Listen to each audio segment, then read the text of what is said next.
What's up, husky dogs? And welcome to another episode of Muffed Movies, the only show on the internet. I'm your host, delicious little Mark Soloff, and today, muffin with me from all the way across the United States of America in Colorado is none other than David Flora. Hello. Pew, pew, pew. I am the sour component to this delicious To the sweet meal. and sour chicken of a podcast.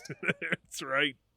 Yum. Now, if you haven't listened to Muff Movies before, this is the show where we improvise films by memory using only our voices, our memories, and some tiny nuts. And if you have listened to Back to the Future 1 or 2, you'll know we sure did get ourselves in a dilly of a pickle storytelling-wise.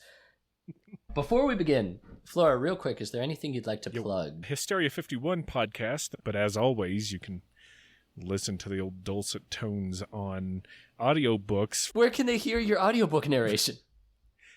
Go to Audible, search for my name or Living Among Bigfoot. That's a good way to find it. Living Among Bigfoot. But yeah, that's what's going on these days. That's hot. Thanks. You're welcome. Whoa! So much has happened since Back to the Future 1. Damn. My blood. It's pumping. Smash cut! Interior. Doc Emmett Brown's living room, 1955. Early morning. We see Doc Brown from Back to the Future 1. Wake up! Grab a brush and put a little makeup. And he is, oh my gosh, he's so excited because he has just witnessed the successful time travel of Marty McFly in the DeLorean vehicle, who managed to get up to 88 miles per hour and use the lightning struck clock tower to jettison himself back to 1985, successfully completing the thing that they tried to do in Back to the Future 1. Doc is just so excited. He grabs a hold of his My First dictaphone and he begins to scientifically record all of his observations. Hello? Is this thing on? All right. On the evening of this night in 1955, I sent that robot back to the future. Might as well write that down somewhere, not on the dictaphone, which records everything. Write what down, Doc? Says, oh my God. It's Marty McFly, or is it? No, it's actually the T-100. I think, okay, nerds, it's probably T-800. I think that's the model of the Schwarzenegger Terminator. I don't remember, and I'm not going to remember. But we call him T-100 in this version.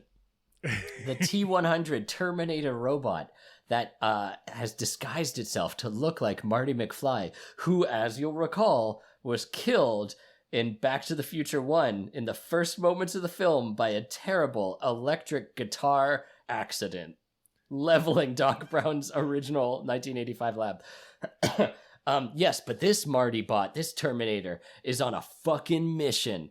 It has gone back to try to get the source code to rebuild its destroyed Terminator empire. It's found the code, and now it has but one mission left: to kill Doc Brown, because he's the only one who knows about time travel technology, the only human. But guess what? His quarry has eluded him. That Doc Brown escaped to 1885, and now Marty Bot is stuck with this 1955 bozo Doc Brown, who has yet to even invent time travel. Anyway, what are you talking about, Doc? Huh? Wait, I just sent you back to the future. That's right, but I'm back from the future. And look, Doc, I'm going to put all my cards out on the table right now. I am a killing machine from the future. All right. And I... Ha! You just activated my trap card. What? Well, all your cards are out. I thought we were playing, what is it, Yu-Gi-Oh! Or Pokemon or whatever they do. What? End of story. No questions, please. Oh, Jesus All right, Christ. forget these cards. Anyway, Doc, look, I need you to help me get to 1885, because that's where my Doc is, and I need to rescue him. What? Is he, Yeah. he's in trouble? Yeah, he's in big trouble, Doc, and I gotta get there and I gotta fix it. Oh boy, that's heavy. Let's see. I don't have any kind of stainless steel vehicle here, but maybe I could take my spoon collection, melt it down into body parts. I mean, car body parts. Don't worry about the other stuff, and we can make you a new one. We see a closet full of metallic women shapes that Doc has been building. Never mind that. Do you like the Greek myth of Talus? Never mind. Anyway, I guess we could get you back to the past. Yeah, I don't think we'll have trouble finding any scrap metal. Marty Bot opens the front door, and if you listen to Back to the Future Part 1 Muff movies, they see that half of the town has been completely charred and immolated by the amazing force of the first Back to the Future DeLorean. Like, all of the 1950s cars are just chunks of molten steel. See, we got the pick of the litter. Smash cut. Interior Doc's workshop. 12 months Welding later. sounds. All right. It's been really hard these past 12 months building this DeLorean or whatever you're calling it, but I think the time vehicle is complete. Now, please, can I just have some water or food? Anything? Please, oh Lord. You'll have another picture of a roach and you'll like it. Yes, That's all I've got for you. Marty Bot prints out a picture of a roach and Doc greedily eats it. Thank you. All right, now we're ready to go, right? That's right. There's only one thing left to do, of course, is we need to find a suitable location for the car to drive through, somewhere that people aren't going to notice you tearing ass around, like someplace where nobody's alive, I would think. Yeah, we don't want to harm anyone. Smash cut to the graveyard, which is not a great place to get a car up to 88 miles per hour. But being 1955, all of those townsfolk are superstitious, and they don't want to go anywhere near a graveyard. A vampire might show up who looks strangely like a Libyan terrorist. Yes, let's reintroduce more plot points to this. So, okay, I'll just climb into this DeLorean and... Oh, hey, Doc, look. What? I never noticed this tombstone before. Marty Bot points towards a tombstone that says, "Here lies Doc Emmett Brown, killed in 1885. September 7th, 1885. Why, isn't that just 7 days after you arrive in 1885? Huh? What? You planted this here. You done it. You've done it to torture me. No, it's one of those timey-wimey things. This really happened in the past. Look how old this tombstone is. Marty taps it and it turns into dust. The marker, the only thing that's left of me in this world. Well, I mean, you still exist. It's just, you'll live out a long life and then get into time hijinks with me and then go back to 1885 and I guess get killed 7 days later. Maybe you die of dysentery. Oh no, I must have set off on the Oregon Trail. Yeah, but don't worry, Doc. I'm going to go back there and help take care of you. Why do you keep saying it like that? Oh, no I reason. believe you, but it's weird. Before the tombstone crumbled, it also said you were in love with a woman named Clara. That's weird. I didn't think ridiculous. I didn't think you swung that way. I'm pretty asexual. Yeah, and that's okay.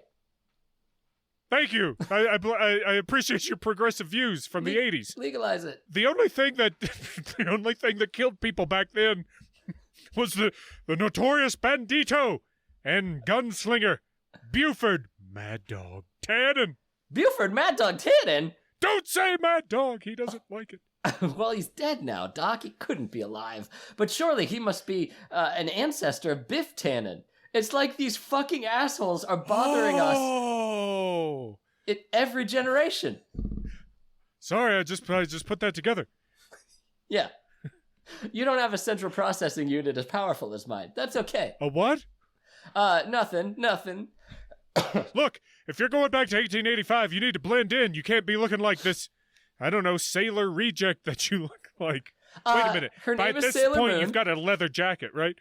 Yeah, I got a cool leather jacket, and I'm all wet from the rain from the future 12 months ago. We can't have you looking like this. Here, take my spare cowboy clothes.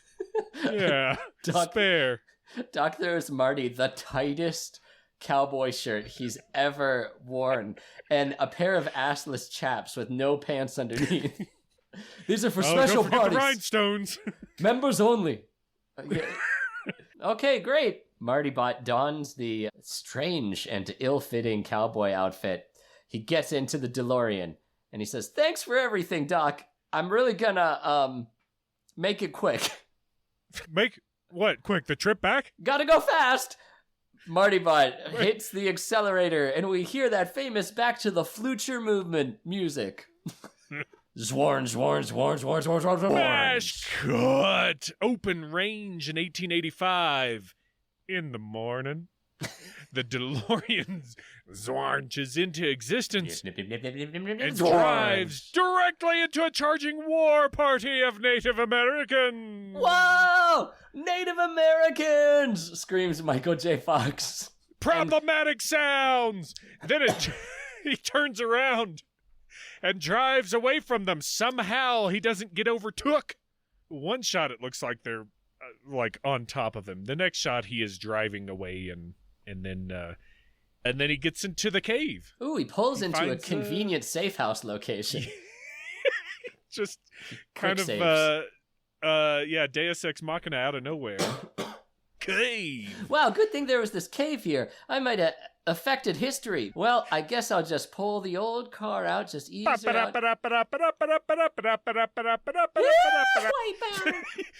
Dukes of Hazzard, the guitarist from Wipeout, and ZZ Top. the cavalry, and ridden by ZZ Top, all jump over the entrance to the cave all at once. Oh, this is just like in Jurassic Park when the Gallimimuses are all flocking towards our heroes, and it's like, why are they running? And then you see there's a T-Rex right behind them that was pursuing them, except the T-Rex is the U.S. Union Army cavalry. That's right, Johnny. And one of the Union members grabs the guy from Wipeout and takes a huge bite of it. He's filled with chocolate. The Union member turns towards the camera and says, "It's cake." Finally, that tsunami of white men crests and resolves itself upon the open range, fading into the distance. "Oh, safe at last," the robot says, and turns and sees Ursus horribilis, the horrible grizzly bear. I don't even have time to grab my rhinestone boots and my 120-gallon hat that Doc gave me, also covered in rhinestones. Just running ass to the wind, no Literally. shoes, away from a bear, which, by the way, canonically the T-100 could absolutely kill. Startle factor is high, though. Startle factor.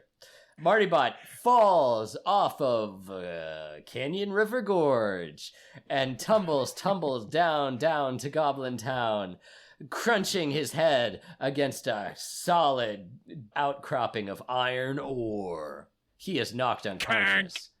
We see a familiar-looking silhouette. "Oh, Faith and Bigora! Maggie, come quick! It's a stranger what done passed out on me land!"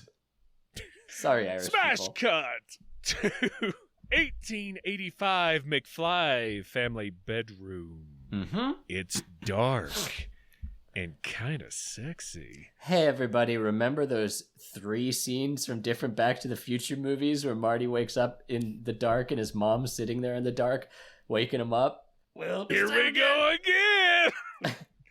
Maggie McFly wakes Marty Bot up. Ah! Oh, what are you doing there? You need to stop with your messing about on our land. Sorry, ma'am. I was just sleeping in my trademark broken bird body position. I must have fallen asleep after I fell off that cliff onto my head. Sorry. Wow, you're just the spitting image of the actress who plays my mom. I mean, my mom. Who? No what one? are you talking about? You hit your head so hard.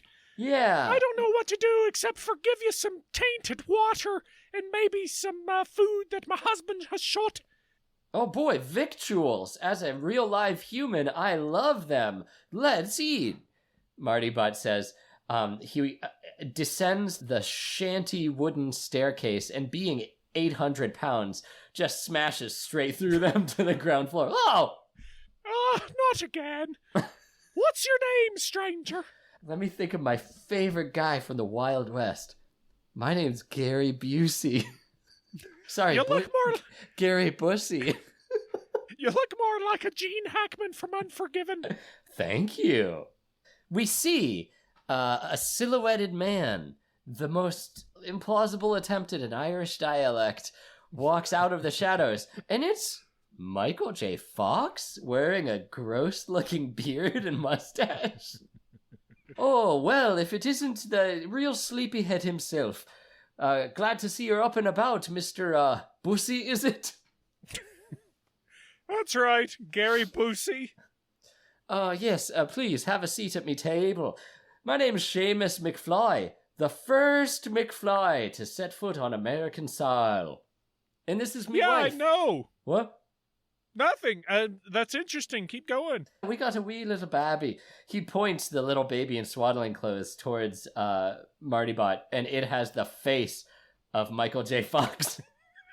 He's like really Wienervilling himself or whatever. That's a deep pull, deep cut. Mark Wiener's Wienerville. How did you end up out here with assless chaps, but no boots and no rhinestone hat? A short answer, don't know. Long answer, you wouldn't believe me if I told you. He winks and turns away towards the corner, hoping that no one will really bug him about this. All right, well, here's some rabbit. She passes him a live rabbit. Oh no, you know what? I'm full. I insist, says Seamus. And they lean forward, watching Marty Bot. You know what, Mr. Busey? Yeah, I've taken a bit of a shine to you, so I'll tell you what. Tomorrow morning, I'll walk you into town, and I'll introduce you to the town blacksmith. He's a strange genius, and can probably help you get boots or pants or whatever it is you'll be needing. I just need one of those things, but thanks. This guy sounds great. Maybe he could help me find Doc. Oh, yeah, actually, that's what they call him. They call him Doc Brown. A doctor of blacksmithing? What are the odds? Well, we're all stupid back now. Anyway, smash cut to Hill Valley. Still 1885. It's fucking Westworld, everybody. Marty is walking in, and it's like the set of an old Western movie. He's looking around at all the sights and every fucking place that exists in Marty's current 1985 life. There's an old Westy-timey version of it. He sees look at there. Mayor Goldie Hawn walking around. Wow, it's the mayor. And there's that place that's gonna be the diner. It's they're eating live rabbits right now. Yep, and look at that. Just like in 1985, the old open air bath. The men's bathhouse. The men's bathhouse. Men's bathhouse. You're gonna like the way you soap, I guarantee. We all float down here. Tom Waits scuttles off into a distant corner of the Old West town, leaving Marty Bot alone. They're even constructing the scaffolding of what will someday become the historical Clock Tower building. Wow, this is really a love letter to Back to the Future movies. Anyway, time to go question the NPCs about where I can find Doc. Marty Bot enters a saloon. Ting-ting-a-ting! Through the double doors. Oh, what can I get you there, tenderfoot? You look like you're a man what fell from outer space with your stupid clothes and your weird walk. Oh, thanks. I'll just have a water, please. Oil. Everybody. Water, oil. Either. What? Oil. Water. Either. Oh, one will work. we don't serve water here, but we do have oil. The barman grabs an oily rat and squeezes it out into a shot glass. Here you go, Padre. He says. Hey, thanks. Marty McFly, a.k.a. Gary Busey in this era, shoots his oil back and grimaces. This is the roughest tasting oil I've ever had. He looks over and sees a bunch of fucking assholes just like having a what kids in the 90s did for excitement. They're just like holding their breath and like squeezing each other real hard to try to like get dizzy and pass out. Just like taking turns hazing each other when he sees a very familiar face. It's the face of the actor who plays Biff Tannen and all of his relatives, but for some reason he's totally coated in like tar and dust and ash. Like it's bordering on blackface. I don't know why they made him so dark. I think he's just supposed to have time for that open air bathhouse. I think he's supposed to be very dirty all the time, but it's like a comic level of dirt. It really is.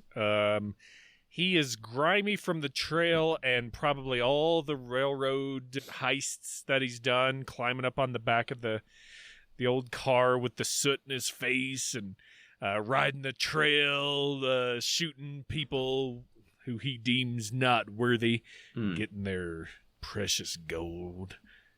Anyways, that's him. That's your psychological profile. That's the guy. Hey, McFly!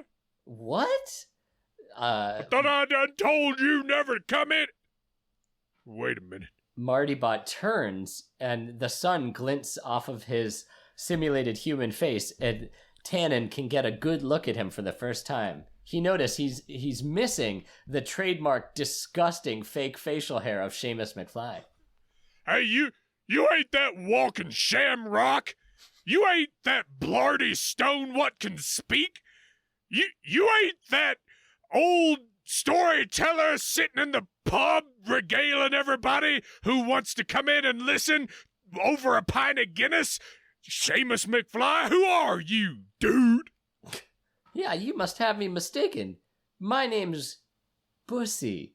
Gary Bussy, he says. And if you know anything about that name, you'll know I'm fucking insane, he says, and he smashes his own head into the bar. You want to get nuts? Let's get nuts. I like the cut of your jib, but you piss me off. Huh? And then his goons, the 2-3 guys that are with him, also sooted up in the face. They start doing the old classic thing from Back to the Future that the bad guys do. They start making fun of him. Hey, look at this dude's shoes. These ain't boots. Yeah. What's that say? Adidas? Or like, all day I dream about sheep. Good one. Thanks. Hey, look, this guy can't afford any pants. His ass is hanging out everywhere. Look at his tight boyish buttocks. I mean, don't look at it. Just look at it. Lily white, supple, delicious, mouth watering. Oh my God! I'm about to throw up. Mad Dog Tannen, not being the cleverest of his goons, runs out of things to mock about Marty McFly. And he says, I'd like to see you dance. And he starts shooting at him Red Dead Redemption style, right at the feet. Dance! Dance! Marty Potts starts with a wink towards him and a knowing look. He starts doing the electric slide. It's electric. Wooga, wooga, wooga. This is called flossing. And he starts flossing. He starts doing the Dougie. I whip my hair back and forth. I whip my hair back and forth. He starts doing the stanky leg. Let me see your doggy, Mad Dog. I don't understand what he's doing, but I don't like it. Suddenly, Marty Bot takes a leap and sticks the landing. 10 points. 10 out of, I don't know how gymnastics all the rubes playing poker hold up signs that say 10, except for the Russian guy who holds up a 7. Savensky. And Marty Bot, weighing 800 pounds canonically, slams a loose floorboard up. It pivots upon its fulcrum, and it launches a solid brass spittoon into the air, which lands turkey on Mr. Bean's head style, just coating Biff Tannen in filthy spittoon ooze. Ah! I feel like a man trapped in the solid brass bowl, the torture device from antiquity, where they would burn a man alive. Oh, God. I mean, back then they didn't have much to do but read about what the Romans got up to. Oh, man, that's not gonna go over well, is it? As soon as I get this thing off my head, I'm gonna execute you, Biff yells. Marty Bot, knowing a thing or two about executions, decides to leave the saloon before any more trouble happens and time might get affected. As Marty Bot starts walking out of the saloon, Biff Tannen's Mad Dog 4040 gang gets him with a giant magnet. They zwarge the metal man with a magnet and start dragging him behind their horses at 5 horsepower per mile. Ah! Hey, boy, we got a new clock tower. I think it's high time we christen it. Anybody got champagne? No, but no? Sorry, what? Huh? No, you go. What'd you say? No, boss, but I sure do got this noose that I like to put on myself for private times. That'll do just fine. That's what they used to do in the old naval yards if they couldn't find any champagne. They just string a fucker up. They tie the noose around Marty Bot's neck and begin to hoist. But I'll tell you what, 800 pounds is a lot, even if you have the mechanical advantage of a pulley system. And all the king's horses and all the Tannen's men can't even get Marty Bot lifted above 1 inch off the ground. Marty Bot, having to pretend to be a human being so he can infiltrate this culture, pretends to be hanging. Oh no, Ack! I'm getting strangled! Oh! Alright, it's working, boys, it's working! Put the boy down, you crumb bum! What? Who called me a crumb bum? Again? Suddenly, one of Tannen's boys' heads explodes as a sniper bullet travels straight through it. Oh. All right, put him down. There's plenty more where that came from. I have enough to evenly distribute to all of you. Share and share alike, I like to say. Stepping out of the shadows is the Science Gunslinger Steampunk edition of Doc Emmett Brown. Doc Brown! Now, beat feet, mister, before I decide to show you what the big gun can do. Doc pulls out his BFG 9000. Hey, I got a bone to pick with you. Huh? You shoot my horse, Crappy, and it reared up, it threw a shoe, threw me off of it, broke my bourbon from Kentucky. I'm gonna break you now. Wait a minute, you're upset with me because your horse threw a shoe? That's right. Like being upset with a mechanic because brake pads wear out. It's a natural part of the shoeing process. Yeah, well, I had a warranty on them shoes. I'm still in warranty, ain't I? No. What? Sorry, yeah, it's kind of... What about my bourbon? Oh, well, you shouldn't be drinking and horse riding at the same time. It's not a crime yet, but it should be. It's very dangerous. What is this, church? Come on. I'm gonna... That's $75 for the horse, $5 for the whiskey. That's $103 that you owe me. Actually, technically, it's not $103. Shut up, kid! All Uh, right, you better watch yourself, blacksmith. I'm gonna get you. I'm gonna get you good, boy. You don't know when, you don't know where, you don't know how. Basically, this is me right now because I haven't formulated a plan. But listen, I'm gonna get you. And it's probably gonna be with a bullet through your body, which is gonna cause all kinds of problems for you. As Biff Tannen threatens Doc, he is simultaneously scooping up the brain matter and skull fragments of his dead gang member, just like stuffing parts into his pockets. Come on, Stinky Pete. We're gonna get back to camp. You watch yourself, blacksmith, boy. Yeah. He turns around and heads off with his posse and what remains of the day. Of Stinky Pete. Of Stinky Pete. Oh boy, Doc, you're a sight for sore optical receptors. Marty, I told you not to come here. Because I'm trying to kill you? 1885. That's part of it. Don't worry, I've got this BFG 9000. Really deals a lot of damage if it hits its target. Slow-moving projectile, but it's very powerful. Yeah, I see you've really upped your arms game. The BFG 9000 is one of the only things that can take out a Terminator in my time. Exactly. So what are you doing here? If it's not just to kill me? I'm here to kill you. Oh, okay.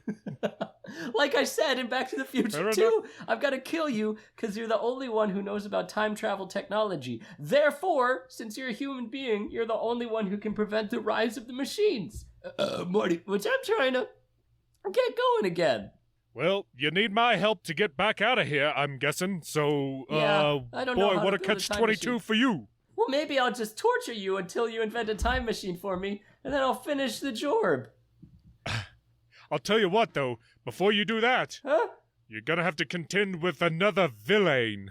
What? Oh, Mad Dog Tannen, I could snap his neck like a twitch. That's good for you, Marty Bot, but unfortunately, got a sample from another species, extraterrestrial, out here. What? It's the Venom symbiote!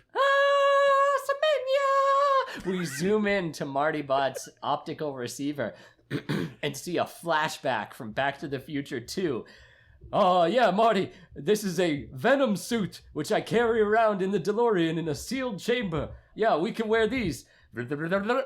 Marty, I know you're trying to kill me after the adventure of Back to the Future 2. Here in 1955, Biff Tannen has just been set on fire by a leak in his Flumwaffen.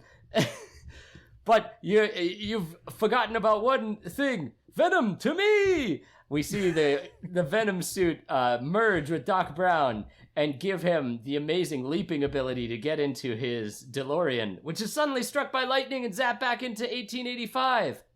Now we come out of Marty Bot's eye and we're back in the Old West. Oh yeah, I remember that Venom suit. That alien symbiote. Good. I spent a lot of money on that flashback. Listen, the symbiote, it escaped. It's now in the Old West. Here. And it's gonna be wreaking havoc pretty soon. So, you gotta contend with that. That's one of the only things that can destroy a Marty Bot. So just keep that in mind. Yeah, the symbiotes are incredibly powerful. And in the Old West, there's no loud sounds that could defeat it. As we know, correct. Loud sounds are the only thing that can destroy a symbiote. That's correct. That plot point, it works out. Listen, you want to come back to my lab? Maybe get some iced tea? I've got a machine the size of a barn that creates a piece of ice. All right, stop bragging.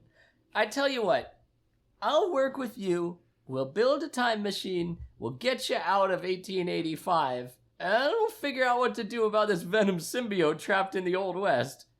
And then, maybe if you play your cards right, I won't kill you. How's that sound? That buys me at least another week, so I'm here to take that deal. Let's go. Great, I'm glad there will be no complications. Smash cut. 2, Doc's Workshop. It's a barn, basically. And there's It's a basic barn, bitch. This giant steampunk machinery wheezing and bellowsing and steaming, all sorts of really overwrought mechanical things, and it shits out one single dirty ice cube into Doc's iced tea glass. Ha! Science! Rube Goldberg, eat your heart out. Okay. Did you hear there's a new teacher in town? No, I don't care about any of that, but please go on. Marty Bot leans in, adopting a pose of being really interested in listening, but while he's doing this, he's defragmenting his internal hard drive. It all started back in the day when the mayor stopped by, and 5 hours later. Wow. Wow. Yeah. And that's, anyways, they want me to meet this new teacher. I have no idea what her name is or what she teaches, and frankly, I don't care. I've got a blacksmith shop here. Hey, Doc Brown, says Tom Waits, creeping out of the shadows. Ah, Mayor Tom. Yeah, it's me, Mayor Goldie Tom Waits. Just so you know, the only school marm we could get is Miss Clara Clayton, and she's gonna come into town, and we want you to meet her, because you're the only one who can read. So just make her feel welcome. Mayor Tom snatches a fly from the air, eats it, and then just bounds away Spring Hill Jack style. Clara Clayton, this name means nothing to me right now. I have me neither. Anyways, you said you had a photograph or something? Look at this photograph. Every time I do, it makes me laugh. I would like my Nickelback right now, please. I want my baby back, baby. Sorry. Rockstar. Marty Bot pulls out a Polaroid of the tombstone that he surreptitiously took when he and Doc Brown were messing up the graveyard. And it says, here lies Doc Emmett Brown, killed September 7th, 1885. See, it says you're going to die in 7 days. Oh my, you just ringed me, Marty. Thanks. You've been ringed by the best. What's this bit down here at the bottom? About beloved Clara? Oh yeah, some shit I don't care about. It says, I guess someone named Clara loves you. That's weird. Yeah, I don't know a Clara. The only Clara I know is the one that I just got told I was going to meet, and I don't know her, so she doesn't matter. I'm sure that's neither here nor there. Look, Doc, we can't pay attention to distractions. We gotta deal with this getting back to the future. Now, all we need, I parked the DeLorean in a safe house cave, conveniently located next to my spawn point. All we need is some gasoline, because I didn't mention this, but a bear chewed the fuel lines, and it just, douched the whole cave with gas. There's no gas left in the DeLorean. Oh, that's gonna be a problem, Let's just go to Marty. a gas station. What? Yes, this is America. Let's just go to a gas station before you have the oil fields and the refineries and the gasoline that's produced with synthetic byproducts, many of which are carcinogenic. So what are you saying? What I'm saying is we got no way to fuel this DeLorean, Marty. Sorry. That was just gas escaping that was the machine. It's making another piece of ice. So wait a minute, Marty. What you telling me is that we gotta find a substitute for gasoline here in 1885. Well, that reminds me of a montage. Smash cut. Montage. We see Doc and Marty stuffing wooden logs and kindling into the gas tank of the DeLorean. They light it. Nothing happens. They shake their head and scratch that one off the list. We see Marty purchasing shot after shot of rot gut moonshine from the saloon and then surreptitiously pouring them into his pocket, which has a tube connected to it that's going straight out the door into the DeLorean's gas tank. Doc turns the key, but nothing happens. He shakes his head, scratches that one off the list. Meanwhile, the Mega Man Get Equipped music keeps playing in the background. Ooh, I love that one. They go out back to the suburbs of Salt Lake City, hook the DeLorean up to a team of horses, and they strike out in an iconic shot that is used in every trailer across the arid wasteland, only getting it up to about 35 miles per hour. I don't know what I was thinking, Marty. Obviously, horses can't go 88 miles per hour. I'm a scientist. What the fuck? This is a waste of our time and energy. No, Doc, I understand. One horse can't go 88 miles per hour, but we had 6. Oh! I mean, even then, it's not 88 horses. What the fuck? You're right. 1 horse equals 1 horsepower. At least if someone was filming this, it would be a really cool visual. Oh, well, what's the next one, Doc? We see Marty and Doc sacrificing a young maiden in the depths of the woods. The Leshy comes out, the spirit of the forest, and gives them a tiny red orb, which they take and force into the DeLorean. The DeLorean lights up and starts shooting blood, but its engine doesn't turn over. Damn! What else can we do, Marty? Well, okay, how about this? What if we get a train to do the work for us? Yeah, I like where you're going with this. Yeah, so there's trains all over the place here. We just get a train to push the car 88 miles per hour, and then we turn the car on. Let's do it. We need an open space. We get a nice flat track extending over Clayton Ravine. Oh shit! I was supposed to meet Clara Clayton. Hang on, Marty. I gotta go meet the love of my life, I guess. Okay. Why do you think they call it Clayton Ravine? Smash cut. To Clayton Ravine. I don't know where she could be, Doc says, checking his pocket watch. I told her to meet me right here. Actually, technically, according to the coordinates, I told her to meet me right there, which would be drop dead in the middle of the ravine. That would be stupid to... Uh-oh. Help!